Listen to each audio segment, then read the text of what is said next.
Well, there's really no introduction because we're not formal here. I told Erin when we started this podcast, I said there's a few people that I need to talk to, and you are one of them. We are so appreciative of you coming on. I have a German Shepherd Rescue, and I have this Husky mix that was supposed to be a 15-pound Klekai that turned into a 75-pound wolf because I did a DNA test, and he is a hot mess. No one's even allowed to come over to my house because he doesn't do well with others. Erin has a gorgeous golden retriever who is far more well-behaved than my dogs. We'll get into that later. An affinity for dogs, but congratulations on everything. Just that you've done and watching your show, you just have this ability to connect not only with the dogs, but owners, and you make it so personable. Like your approach is different than anybody else that I've ever seen. How do you feel about this last year and the spotlight that's been shown on your ability that you know you have had for a long time? Well, I mean, our whole goal was to make sure that we had something to, bring people out of the pandemic with some hope and some inspiration. It was all love that we wanted to just display in this piece. Shout out Elise Duran, my director. And she basically took me. I told her, I said, look, Elise, we're not doing anything corny, no reality, type of stuff. Like it needed to be like what it was organic, and she kept it. She was able to still tell the story and really capture what we do and how we do it. Shout out my team. We were able to get a lot done in 24 days of shooting. So a lot of people don't know that part. That's a lot of faster than we usually have to do things. And we were able to get a lot done. And I'm just glad it came out how it did. It was great. I'm proud of the work, and I'm really excited to continue. So can we get your background? What is your story? What, where, when, why, how? We're sports reporters, so that's how we like to know how to interview people. What made you get into this? What's the backstory with it? Well, me, I was always like one of those kids. I was like ADHD all over the place. Kind of an entertainer. I'd always be trying to disrupt the class and make a bunch of people laugh and do something. Yeah. That was like me. Like that's how I learned. Like I can't sit still. Like I need to do unless I'm engaged, and that's what it was. But dogs and animals always kept me engaged. And it was something that would capture my attention. So circle back. I mean, that was just the source from when I was young. But then later on, I ended up having dogs. Living with my mom, single mother. In the house, wanted to make sure we had a little edge on with some protection. Got some pit bulls and wanted to teach them. Really got exposed to seeing protection training for the first time. So I got kind of hooked at 11 years old. Yeah. I want to speak German to my dogs. I want to do all this stuff. I wanted to be able to be my bodyguards, through no matter what. It just made sense to me. And then I kind of evolved, got into the cannabis industry.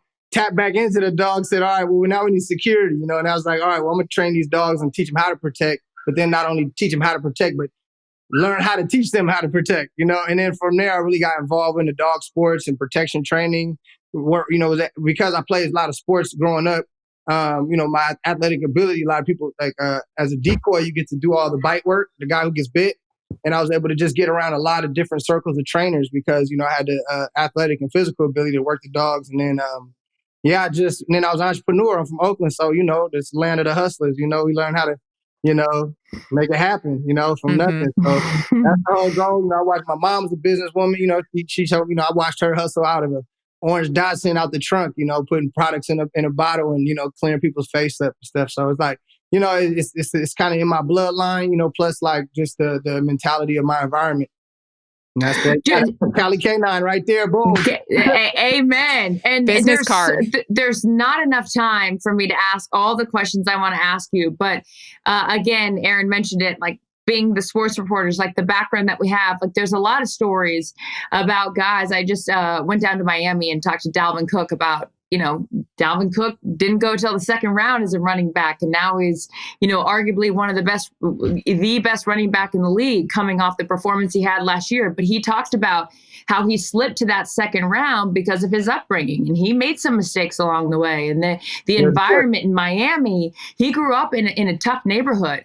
A lot of your story, Jas, is about where it is that you come from and seeing Marshawn and seeing, and I used to work with Gary Payton and these guys in Northern California and talking about the area that is Oakland. So what is it about Yeah. What is it about like where you grew up that you think has made you who you are today and why you think it resonates with the consumer? Because again, like now being on the platform, like there's a consumer for your product, right? Like we consume your product. Right. Why you think it resonates differently because of your upbringing or because of the neighborhood you grew up in? Well, I think that Oakland is one of the places you just can't be fake. You can't try to like be tough, unless you really are tough, So it's like, all of that always got no wannabes.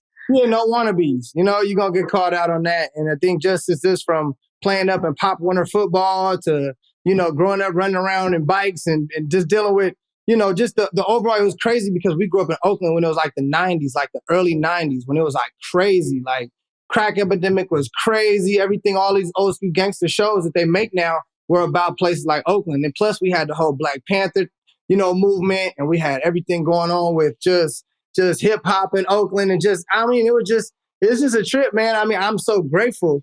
So I mean, I give a lot of pay homage to my city, pay homage to everybody who comes from my city because again, everybody, GP, Beast Mode, Raphael Sadiq, all these people would tell you like, and even Dwayne Wiggins, like his partner, if you guys know Tony, like he's still he's done it again. He still got that. It feels good. You know what I mean? So, and I can pull up on, Dwayne Wiggins right now, and we'll talk about Oakland, and we'll be playing jams, and we'll be smoking weed, and whatever it is.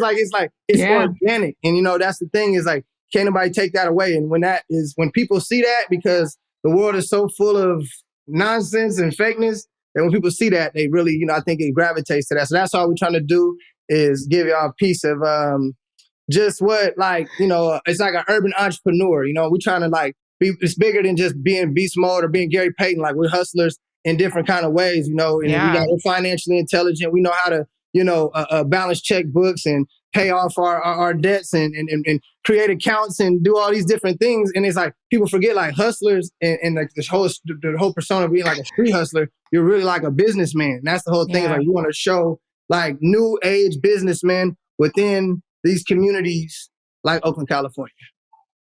So new age businessman. I mean, I've got, like Charissa mentioned, I have a 70-pound golden retriever sitting next to me. I'm obsessed with dog trainers. We've been to some. What separates you? What's different about what you with your Netflix show? Congrats on season 2, by the way. I saw that was announced. Yeah. But what's different about? Nothing's official. Okay. It is official. Yeah. I'm gonna go ahead and say, we're good here. We're gonna put that into the energy. We're gonna put that into the air, to the universe. But what's different is just an understanding of dogs, just being able to really be fully immersed in dogs and really dive deep, really getting into temperament of different dogs, dealing with the highest caliber of dogs, dealing with the most sensitive of dogs, and being able to just understand the full spectrum of the animal and being able to teach it and convey it to the people. So, you guys talk sports, we can talk sports and dogs. We can talk cars and dogs. We can talk, so it's about getting it to the people because the people have to continue on when I'm gone. I can't stay with people all 24 hours a day. You know what I mean? So I have to get the message, get it through them, make it resonate. Sometimes I got to be a little bit firmer to get it across because I don't have time. You know what I mean? If I play with you, then you're going to sit there and not really take it serious. So it's like, it's all about really just kind of understanding the temperament of the person we're dealing with, plus the temperament of the dog we're dealing with, the environment, the timing. I mean, some dogs, they're going to get put to sleep if they don't get it fixed right now. It's like, we don't have 6 months. You know what I mean? Like, it just takes one person to like let the leash go or something happen. And that's another, dog that can be harmed or something. So it's like a lot of this stuff is just depends a case by case basis. The kids, what's the difference in Cali Canine is we worry about temperament, not breeds. We worry about what's good for the dog, not this style or that style. It's like we're trying to save this dog. And as long as we keep that is the main thing. What I love so much about your show is obviously you're there to reform the behavior of the dog, but the emphasis is there's no bad dogs. It's the individuals that own the dog, right? And there was in season 1, and I apologize, I don't know their names, but the couple that there was a dissonance between the couple, right? The guy was more firm, and the wife was like, I just want to be nice to the dog, and he's like, no, we have to be firm. And you did this incredible job of saying like Mike and Tasha. There we go. Thank you, Yeah. Mike and Tasha. And what resonated with me in that situation is I found myself a lot with my husband. It's like, he's nicer. And I'm like, no, we have to be firm. And there is this dichotomy that it ends up creating a rift in the relationship between us. But our only goal is to help the dogs. We just don't know how to do it. Right. So when you walk into a situation, how are you so successful with your communication to the owners? Because again, the emphasis is there's no bad dogs. It's just, it's our fault as owners. What would you say to someone that's listening right now that you would say, like, what's the number one thing as owners we should pay attention to? Well, as an owner, as a CEO, as a parent, as a whatever you are in a leadership role, you have to figure out what engages your team. And the key is when you know what engages them, then you can build value in that and then leverage that to get stuff done, because everybody wants to work. We're all selfish in a way. We all want what we want, whether it's for a job, it's freedom, it's financial freedom, it's want to go to the beach. We all want what we want. So when you tap into that and you're able to channel that and get the dog really engaged, focus on the source of the issue, which is lack of engagement, and not just trying to go fix the problem. Because once you have engagement, a lot of times the problems will fix themselves because you're able to expose the dog indirectly and not make it such an event. It's like the dog can experience because it's able to put his energy in a dopamine state versus an anxious state.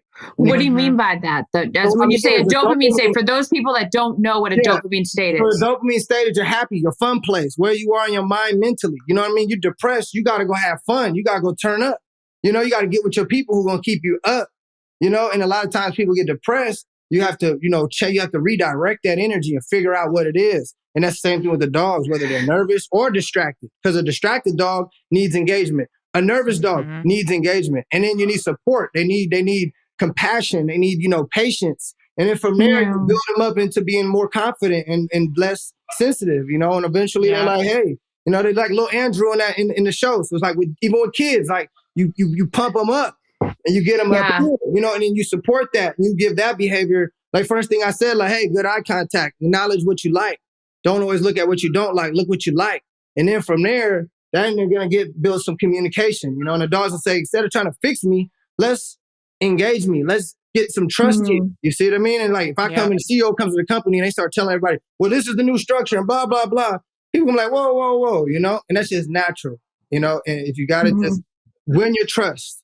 And if you win the trust, then the dog will go anywhere with you. Then you don't have to do anything really abrasive or anything. The dog just wants to roll. He just wants to be comfortable with anything. You're just helping the dog along the process. It's really coming from a compassionate place. But again, understanding temperament, understanding what a dog needs, understand what they want, how to build more value. You take one piece of food and stretch that out a whole training session, or you could give it to them for doing nothing.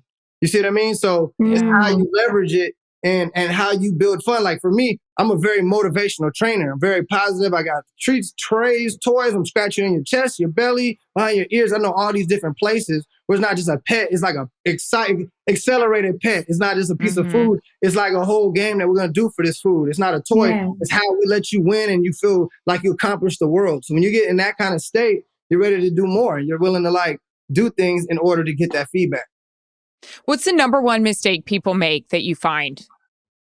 Common one. Yeah, so I think trying to, number one, understimulating their dog and engaging their dog. Believe it or not, undercorrecting their dog, right? So we'll talk straight on that, right? So what happens, you correct your dog and go, hey, no, don't do that. That was stimulate the dog versus like, hey, don't do that. And they get it like, oh, okay, you mean business. So the thing is like, what the threshold of the dog is. Like you can say a word, but it doesn't have any value unless you pair it with something. And again, if you get the dog engaged, that's always going to be your first alternative, but you're going to have competing motivators and you're going to have certain situations that are, again, we're dangerous dogs that are for kids and for people. And you have to be able to correct those issues. Otherwise, you're going to run into, dangerous situations. And the dogs establish things through confrontation, not negotiation. That's the pack whole dynamic. So what happens? That's important. That's it. Yeah, thank you. I want to interject. Confrontation, not negotiation. Correct. So dogs respond better to negotiation, not confrontation. No, they're not going to sit at a round table necessarily in reason. See what I mean? Like if you got a mother and her puppy. Okay, let me give an example. So I'm at the dog park the other day, I've got this, and because breeds are important, because breeds, the DNA, it's very, it's like humans. Higher level predatorial instinct. So my Willis is half Shiba. Mm-hmm. Attitude, stubborn. Hot tamale. Exactly. Klekai. I did a DNA test. This cat's a 10% wolf. Like this cat's like, there's, I know. Very self-preserve and just very like an individual. They don't need anybody. You can just live. I had a dog trainer, like straight up LAPD, like retired canine trainer, come over to my house and he goes, "You got to test this dog." And I go, "What do you mean?" He goes, "Because if there's more than 10% wolf in him, I can't do anything because like that's just who he is." I DNA test him. This cat is 10% wolf, and I was like, "All right, here we are." Right. But I'm at the dog park the other day and I was like, "Willis, we're leaving. We're leaving now. Let's go." So I got the German Shepherd, Daisy. She's very obedient. She's my rescue. All she wants to do is please me, whatever. Mm-hmm. Willis is the Shiba, wants to defy, like everything. Mm-hmm. And finally I was like, "I'm out." I took a Daisy to the car. I like drove out of the parking lot. I left Willis in the parking lot because I was like, "I'm out on this thing." And I was like, "I can't leave my dog here." So I drove back and Willis was waiting for me. Oh but my God, you left him? 100%. Because I was like, you know what? I'm leaving him here. Because I know he's fenced in. He's going to be fine. But I'm like, why do I have to sit here and beg this dog to come with me? So what can I do in that situation? Or what am I not doing as an owner that's right or wrong when this cat won't come? Create more value and have more of an absolute system of recall. So I don't train a dog off leash until I have a dependable recall on leash. The leash allows me to like reel him in. It's like, come on. Because so what happens is he becomes conditioned to being motivated to do it. Plus he has to do it. Yeah. And the only reason he has to do it is because he's motivated and I have him on leash. He gave me a straight middle finger at the dog park. He's like, "I'm going to stay here." And that's what his level of distraction. Like, why would he want to leave? Wolf or not wolf? You know what I mean? Right. Like, especially if he's having fun. So it has value there. And then from there, you have to, practice that. And then you start proofing the obedience with distractions, small levels of distractions until you go into the dog park and expect to have an off-leash recall. So I shouldn't let him off leash then. You got to do everything on leash. A lot of times it's like 6-foot leash, then you go like 10 foot of leash, and then you got 15 foot leash. And then once you got 15 foot leash, then you can kind of like drop the leash and start working it. But so when can you come to Los Angeles to help me? So I'm coming I have a tour the first week of May. And then I have online training. We have our online training at 15 minutes a day on Instagram Live. Oh, yeah. 7 on Mondays and Fridays. And yeah, we're always training. Oh, that's our slogan, always training. So the key is like you condition your wolf hybrid, whatever you have, because obviously it's your dog.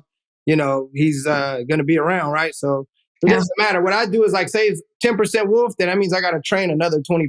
Like, you know what I mean? It's like you just got to compensate wherever you're off balance. If like you got strong arms, you got to work double legs. You know what I mean? It's like you got small legs. Like, it's the same thing. So dogs have temperament off balances and imbalances. And then from there, you like got to compensate for them. So it's like a mathematical equation, but we just teach people how to do it. It's real simple. What people don't understand is you're part therapist as well. They do not understand that when you come into the picture, they're going to hear a lot about what they're doing wrong and figure out why the hell they're doing it wrong, right? I mean, you really don't get paid enough to be both a trainer and a therapist for these people. Give us some sort of story, and you don't have to name names, just how hard it is to get into the heads of these owners. It's about you, my friend. It is. Well, what happens is the busier the client, that's the hardest part. Because when you're busy, then it's like you expect like everybody else is at your foot. Like, you know what I mean? You can, pay for that. So we have to train the dog so the dog is right there at their. So sometimes they can't train. We have to train it because they need the responsibility. But even then, the dog still knows what you know. So if they're like, if they see like, oh, you're going to repeat command, oh, you're going to ignore the fact that I just blew you off. Like they're constantly testing to see what's going on. And my son does it. Like, this is a full, like, it's like every day he's saying like, "Daddy, you serious?" And then I have to say, "I'm serious." And then I take him away and I re-engage him on something else. But now it's almost like a game. Like now he knows what no means. Like, no. And then he goes, and he looks like, "Daddy, you got me." And he starts running away. So it's like, the thing is that everybody's trying to test to see where they are. I mean, relationships, people test other people test each other at work, people test each other in every kind of way. So dogs is no different. It's just if they win or not. And it's not like you don't have to over discipline them for not. You just have to assure that they end up doing what you need them to do. And like I said, the whole goal is to just can kind of get it on a one command system to where you're not begging the dog, because it's like one thing to like give a command and then be a beggar. Right. It's so interesting you say that, because dogs, like children or a spouse in a relationship, we want to know what we can get away with, and we push the limits and we see where the line is, and I'm like, oh, they're serious. You said it, not me.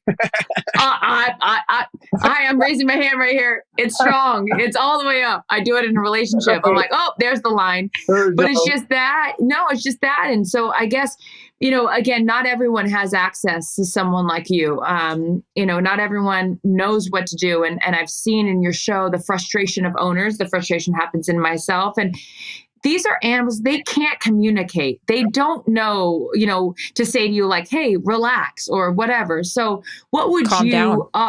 Calm down, the name of the podcast. What would you suggest as owners that we can do a better job of just hearing our animals, even though they don't know our vernacular? Well, the thing is like, they're not necessarily, they'll hear you. But the thing is, like I said, you got to tap into that engagement. Dogs want what they want. They need to be motivated. It's like they're workers. They need a job, and you have to tap in. You know what I mean? It's like kids need jobs. Everybody needs social. They need stimulation, physical and mental. So the thing is, you got to do that part. Like that's an owner's part to like tap into that and figure out what motivates them. From there, you got a leash. From there, you got your training box, and you could work on all your behaviors right there in that box. And then from there, just go on to the world. I've seen you with Slash in the trainer box. So explain what that means and how can I build a trainer box? So I have them actually on CaliCanine.com, but it's pretty much an elevated platform that allows the dog to do a straight sit, straight down, straight stand, recall into a straight front position, and recall, call the dog to a heel straight. So when you see like me doing all of this, like robotic obedience, it's only because I'm just teaching a basic foundation, and then we just build on it like a house. So a lot of times some people reinforce sloppy obedience. And my whole concept was taking working dog obedience and bringing it into pet obedience, and not kind of settling like, oh, that's just pet dogs and these are working dogs. Like, no, dog training is dog training. So it's like mine's like a high, it's almost like a CrossFit where you have like high, heavy duty workouts for the average person. You know what I mean? And it doesn't have to be too crazy, but it's a high standard of just going and just hanging out the gym and not getting any results. Like it's like a program. So that's what we do the box. And then, I do with the same training my clients do, same stuff. That's awesome. Because they need to always, like you said, be stimulated. Like they can never be bored, because I feel like, well, just speaking from experience, once they're bored, that's when they give you the middle finger and they're like, you know what, Mom, it's your problem. And that's what I learned from the whole thing. Any story that has absolutely inspired you along the way that, is one that you keep to, close to your heart, whether it's, I'm just thinking of Caesar, and when I know one dog, bit him, and he talked about that was the dog that sent him to the hospital, and then he adopted that dog. Anything that has just, you always kind of tell this story that's inspired you? Yeah, absolutely. I was doing a regional championship for the helper decoy work stuff up in Washington State. And my mentor, who played a huge role in my influence in teaching me the business of dogs and temperament and all this stuff, Bob Smith. Who's that? His name is Bob Smith. He's out of Lakewood, Washington. Cool. And Bob, he taught me, and I've learned from various trainers all over, but it's just like, he was one who like really took me in like a son, and that was really cool. But we were doing a competition. There was this dog that was like rumored to be this super high caliber dog. He's like in the protection sport we do is a 100-point protection dog, like super just strong in all of his drives, like the perfect Belgian Malinois, except he had already bit 2 or 3 handlers. And those 2 or 3 handlers, again, they probably, did something to like where he just kind of asserted his dominance and just said, hey, this is what it's going to be. And sometimes in our motivational techniques, we can kind of do a lot of begging to make this dog look happy. But in the dog has to know he can't just go and like bite you.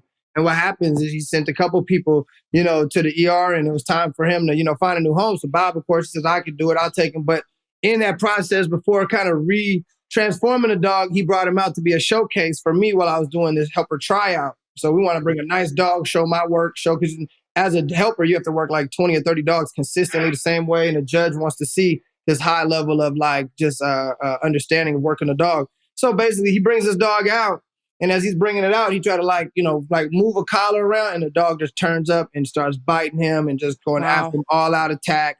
And this is like big police dog, like serious. And he has no equipment, no nothing. Everybody around him just scattered like roaches. And I'm all the way down the field, and I'm the one with the protective equipment. So I come down, I take on the fight from the dog.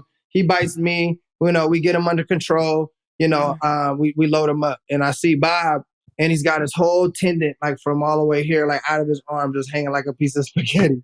Jesus. And I see him with this laceration in his hand and this one and this one.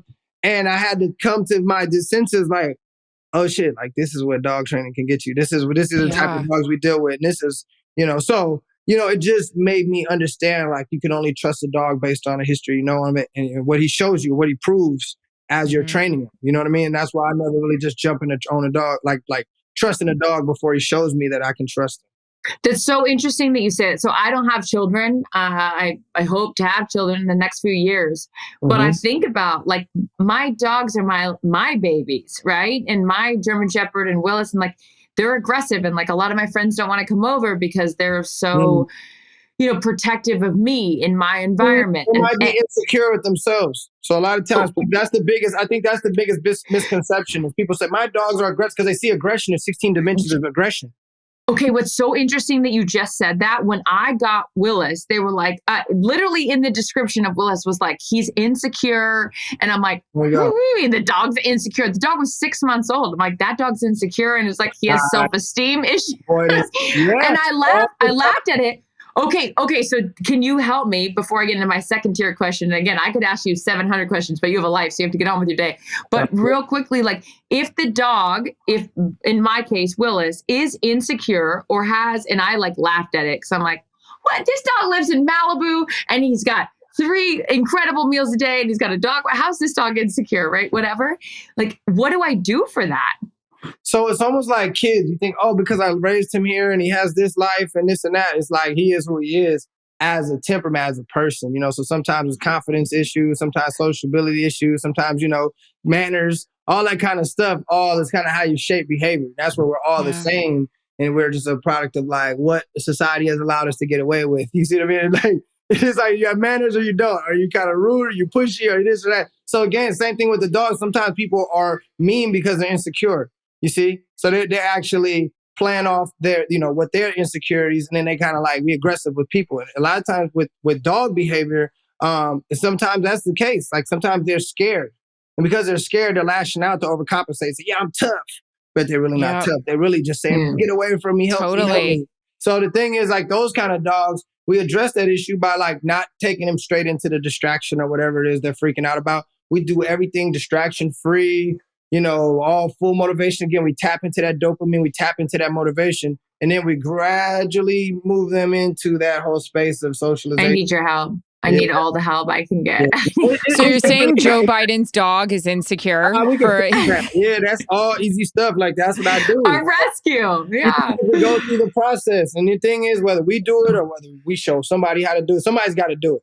Somebody's got to put in the work. Somebody's got to spend the time with the dog. Somebody takes repetitions. We say it's like 3,000-4,000 repetitions before your dog really gets what it needs. So if you're not training those kind of repetitions, then how's your dog gonna know? So you never worried when you had your son. You never worried about behavior of Slash or any dogs that were around your son. No, but I understand dogs. And I understand, like, I have a 20-pound infant or toddler, and I have a dog that's super motivated, and, him not do anything by ill will, but he might run past him and bump. I mean, in the process of bumping, he might bump his head. So you have to, like, think worst case scenario. And that's why I move how I move. Like, dogs, when they come in the house, a certain, like, inside behavior because of what could happen, and I always kind of think, I always say optimistic, but it's always good to be, precautious at the same time. So no, I don't have any issues like Slash and Musa, all our dogs are really solid with him. He's confident with them, and no, it's all good. I just always, even him, like you have to watch him from going up the stairs, doing the baby blocks and getting in the drawers because this is what they do. So you have to, like, even with dogs, like they're hyperactive and they're getting into trouble, like, it's not that they're getting in trouble. They just need to be stimulated, and they're going to stimulate themselves if you don't stimulate them. Same thing goes with the kid. Kids, you just, they're like more hours. Who's harder to train, dogs or kids? I like them both. I love, raising my son is amazing, because it's like you're constantly like shaping his baby, and then even like my wife, she's always like teaching them new things, and I'm just like, wow, like you're teaching them, like you're beating me and teaching them stuff because she spends the time, and they practice and she spends the time, and it's like with the repetition, and he's just turned into his own little person, like this 1-year-old little person. And it's just a product of like, shaping his behavior and his experiences. And he's being responsible. I mean, he's listening, he's doing a lot of things, but he's still a baby. So you have to understand that and, kind of set him up for success. So it's very similar in so many ways. But I can't lie, I love being a dad. It's like the ultimate, all the dog training I did and everything is really like made this really cool. So cool. What's next for you? I hate that question when people ask me, but I'm so interested. Where do you want to take this thing? Well, we're going to continue to film because I think that's the best way to get our content out there to the world. People can do internet and it's really cool. We got a tour coming on. We're going to go national, international tour. We got the online training. We got our CaliCanine.com store merch, training kits, Underdogs program for nonprofit for, disadvantaged youth, kind of Big Brother program. We're talking to the Positive Change, who we go into the prisons, work with the inmates and so nice. helping them get, the training. So it helps rescue plus guys getting out of, a lot of our guys, they have, trouble past, but, we can rehabilitate dogs, we can rehabilitate humans, we can rehabilitate everybody. We rehabilitate the world. That's our goal, spreading love and just, doing good work and surround ourselves with positivity, not giving the haters too much, energy. I love that. Before we let you go, so much of what you have said resonates with me, and like I will do my best to apply it. And also come on tour when you're in Los Angeles because I need all the help I can get. But email me. I come to LA. I come here. Dude, I need it. I need you. But I was telling Erin, like when we started this podcast, is like why I wanted you on.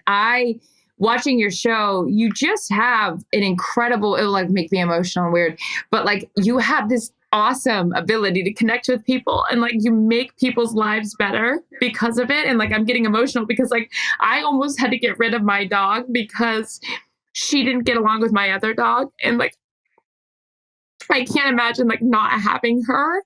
So my emotion is like, you have an ability to like keep dogs with the families they're supposed to be with. Like you have an ability to keep dogs when like, the kids like aren't good with dogs or the dogs aren't good with kids. Like sorry, this is weird. You're an angel. Basically, she's saying you're an angel. Full-blown angel. And why my emotion is weird is because like I don't have kids. So like my dogs are my kids. So I can't imagine like having to get rid of them because they're going to like attack my children in the future.